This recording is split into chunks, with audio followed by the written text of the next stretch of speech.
আহলে বায়াত পাক পাঞ্জাতন সম্পর্কে আমি গত একটি ভিডিওতে আলোচনা করেছিলাম। এই আহলে বায়াত পাক পাঞ্জাতন হলো ফার্সি শব্দ। পাক মানে পবিত্র, পাঞ্জা মানে পাঁচ, তন মানে দেহ, পাঁচটি পবিত্র দেহ। কোরআনে যার ব্যাপারে বলা হয়েছে আহলে বায়াত।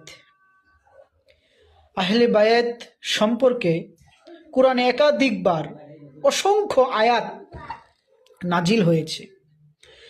তদুপরি কোরআনের যতগুলি আয়াত মহান রব্বুল আলামিন নাজিল করেছেন, তার মধ্যে উল্লেখযোগ্য দুটি আয়াত হুবহু অর্থ আমি আপনাদের সামনে তুলে ধরার চেষ্টা করব। যেখানে বলা হয়েছে কোরআনে সূরা শুরার 23 নম্বর আয়াতে মহান রব্বুল আলামিন বলতেছেন, হে রাসূল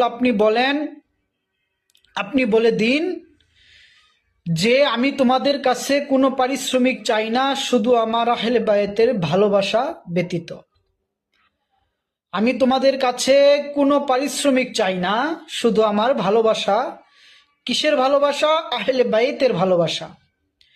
সে আহলে বায়াতের ভালোবাসা ছাড়া মহান রব্বুল আলামিন বলতেছেন, হে রাসূল আপনি বলে দিন এই আহলে বায়াতের ভালোবাসা ছাড়া আমি তোমাদের নিকট কোনো কিছুই বিনিময় চাই না। আল্লাহ রাসূল তার উম্মতের জন্য সারাটি জীবন যে কষ্ট, নির্যাতন, নিপীড়ন, অত্যাচার, জুলুম সহ্য করে দিন ইসলামকে প্রতিষ্ঠা করে গেছেন, সেই উম্মতের কাছে যদি আল্লাহ রাসূল বিনিময় চাই, জগতে কেউ তা দিতে পারবে না। কিন্তু রাসূল বলেছেন, আমার আহলে বায়াতের ভালোবাসাই হলো ঈমান। হুব্বে রাসূল, হুব্বে আহলে বায়াত। যে আহলে বায়াতকে ভালোবাসতে পেরেছে, যে আহলে বায়াতকে মহব্বত করতে পেরেছে, যে আহলে বায়াতের ভালোবাসা পেয়ে গিয়েছে, সে স্বয়ং রসুলের ভালোবাসা পেল। সেই রসুলের ভালোবাসায় আল্লাহকে ভালোবাসা। তাই মহান রব্বুল আলামিন বলতেছেন, আতিউল্লাহ ওয়া আতি রাসূলা, তোমরা আমাকে অনুসরণ করো, আমার হাবিবকে অনুসরণ করো। আর হাবিব বলতেছে, আমি তোমাদের কাছে কোনো বিনিময় চাই না, শুধু আমার আহলে বায়াতের ভালোবাসা ব্যতীত।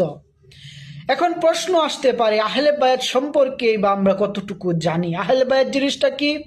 আহলে বায়াতের অর্থ, ব্যাখ্যা, বিশ্লেষণটাই বাকি।